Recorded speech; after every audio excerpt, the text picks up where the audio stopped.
Muy buenas, estamos con Ernest Urtasun, portavoz de la campaña de Sumar, de Yolanda Díaz, eurodiputado de Cataluña en Comú Podem.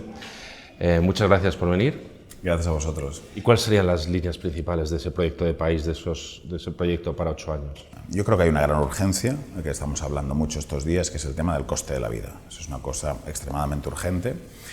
Y eso tiene, yo creo, 3 vertientes principales. La principal vertiente es que los alquileres están imposibles en España. Creo que el Gobierno hizo la ley de alquileres, pero la hizo tarde. Esa ley, nosotros al PSOE nos hubiera gustado sacársela mucho antes para que pudiera ser aplicada. Por cierto, no compartimos que se eliminara esa prórroga del tope de los alquileres, esos 6 meses, porque esos 6 meses estaban allí para permitir a las comunidades autónomas tener el tiempo suficiente para poder aplicar la ley.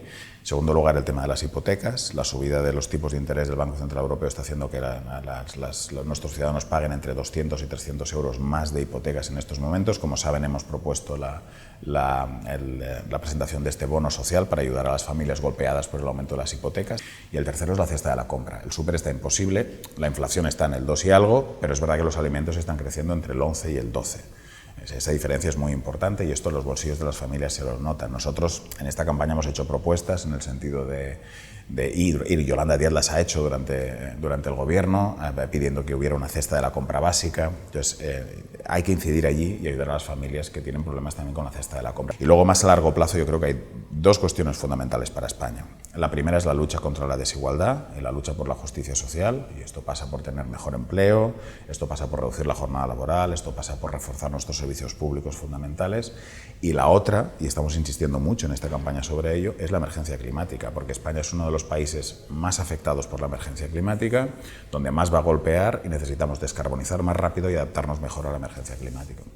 El otro día dijo Yolanda Díaz en Horcasitas que quería ser la primera presidenta verde. ¿El referente de Sumar es el espacio verde? O sea, Sumar tiene como objetivo principal que el cambio climático esté en el centro de la agenda política, eso sin duda. Para acelerar la lucha contra el cambio climático, que es algo fundamental para España, necesitamos un gobierno progresista. Todo el mundo sabe que un gobierno PP-Vox serían 4 años perdidos en la lucha contra el cambio climático. O sea, es fundamental para la lucha contra el cambio climático que el gobierno progresista revalide la mayoría en España. Y eso yo creo que Sumar es quien aporta esa visión y esa fuerza, porque queremos absolutamente poner esta cuestión en el centro, en los 2 ámbitos donde eso es importante: la descarbonización de la economía, apostando por los sectores verdes, apostando por las renovables, apostando por la transición industrial, pero también en la adaptación, que para España es muy importante. Hablando de las listas, ¿le habría gustado que hubiera estado Irene Montero en las listas?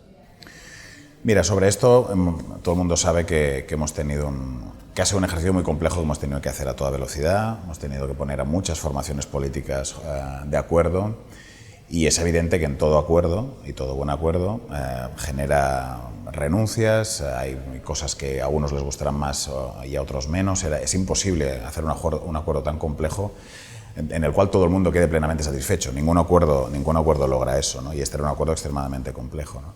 Con lo cual, yo entiendo perfectamente que haya gente al cual le hubiera gustado ver a Irene Montero en las listas, otras personas que le hubiera gustado que estuviera Alberto, Juancho, Jaume, mucha gente que es muy valiosa, que ha hecho muy buen trabajo. Pero bueno, al final, fruto de esta negociación, pues hemos hecho los equipos que conjuntamente hemos creído que eran los mejores para estas elecciones, con la marca, con el discurso, con el programa, y bueno, y este es el programa electoral y la oferta electoral que presentamos, ¿no?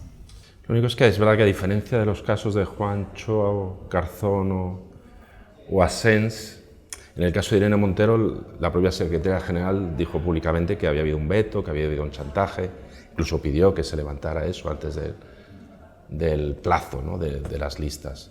Quiero decir que ellos, parece que Podemos quería, parece que Irene Montero quería, ¿por qué no? Porque al final no ha estado.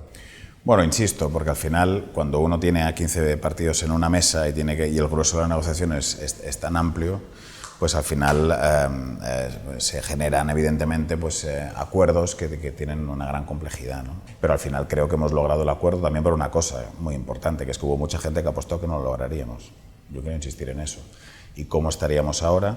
¿En qué situación afrontaría la izquierda ahora mismo estas elecciones si nosotros no hubiéramos logrado ese acuerdo y hubiera 3 papeletas a la izquierda en estas elecciones? Podemos estar en el acuerdo, yo quiero insistir en eso, ahí es muy importante, Podemos ha firmado el acuerdo y está en él, y para nosotros es muy importante. Y haber logrado eso es lo que ahora nos va a permitir poder ganar el próximo gobierno. El otro día Zapatero, en el acto del orgullo del Ministerio de Igualdad, dijo: a mí este Ministerio de Igualdad me gusta. ¿A ustedes también les gusta este Ministerio de Igualdad? En el Ministerio de Igualdad yo creo que se han hecho cosas muy importantes. Mira, el otro día salió una estadística que España es el tercer país en protección de derechos LGTBI en la Unión Europea. Esto habla bien de nuestro país, habla bien de España, sobre todo que tenemos una democracia muy joven y hemos logrado en muy poco tiempo convertirnos en un referente en esta materia. Y en esta legislatura se ha aprobado la ley trans. La segunda cuestión que creo que se ha hecho muy bien también ha sido la ampliación de los derechos sexuales y reproductivos de las mujeres, en un contexto además donde en Polonia y Hungría hemos ido hacia atrás. O sea, es decir, en un momento en el cual en la Unión Europea en materia de protección de los derechos de las mujeres se ha ido hacia atrás, y sabemos que hay un grandísimo ataque de la extrema derecha contra los derechos de las mujeres, en España hemos avanzado. Y lo quiero decir también de una manera muy clara, con nosotros el Ministerio de Igualdad va a seguir siendo ministerio. Lo digo porque Alberto Núñez Feijóo estos días ya ha dicho que él no va a mantener Igualdad como un ministerio, que para hacer nosotros sería un grandísimo error. Igualdad debe seguir siendo un ministerio. El otro día en Chueca se les vio con Yolanda, bueno, estaba usted, con Íñigo Rejón, con María García, Edu Rubiño, Loreto Arenillas, Carlo Antonelli. Es más, bueno, y en Orcasitas también. ¿Es Más Madrid el referente de Sumar en Madrid?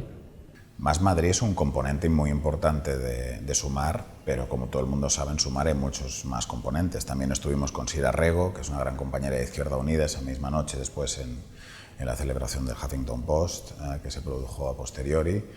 Y en esta campaña electoral, quiero decirlo de una manera muy clara, las voces que van a emerger de Sumar van a ser muy claras y van a reflejar este amplio acuerdo al cual hemos alcanzado. Y va a haber voces de Izquierda Unida, va a haber voces de Podemos, va a haber voces de Compromís, de los comunes y también de Más Madrid, como es obvio, ¿no? Es decir, que Sumar al final representa un proyecto coherente y que tiene muchas expresiones, ¿no? Y esa es nuestra voluntad. ¿Da tiempo a darle la vuelta a las encuestas? Da tiempo a darle la vuelta a las encuestas, porque además ni tan siquiera las encuestas que tenemos ahora son definitivas. Es decir, yo creo que la derecha ha sido muy hábil instalando que la victoria estaba hecha, pero cuando uno ve los números, PP y Vox, en muchas de ellas no alcanzan la mayoría absoluta, ahora con las encuestas actuales, y aún nos quedan 3 semanas de campaña por delante. Y insisto, yo creo que también la emergencia de Sumar está empezando a cambiar la dinámica. Yo creo que también nuestra emergencia y la aparición de nuestra propuesta política es lo que está empezando a hacer creer a la gente de que podemos ganar, ¿no? Y eso yo creo que es muy importante. Yo noto un cambio en el ambiente de campaña muy importante. Y creo que absolutamente sí, que podemos darle la vuelta y ganar, porque además uno de los motivos por los cuales, si me lo permites, me he metido en esto, es porque sería terriblemente negativo para Europa que en el próximo ciclo institucional que empieza el año que viene, España se metiera en el club de Hungría y de Polonia, porque tendríamos a países muy grandes con gobiernos de corte, digámoslo, iliberal, incluso muy reaccionarios, ¿no? Y por lo tanto también para que en Europa en el próximo mandato continuemos con el Green Deal, afrontando la emergencia climática, desplegando las políticas sociales, es imprescindible un gobierno progresista en España. Europa necesita un gobierno progresista en España. Y esa es una de las razones también por las cuales me he metido en esta campaña.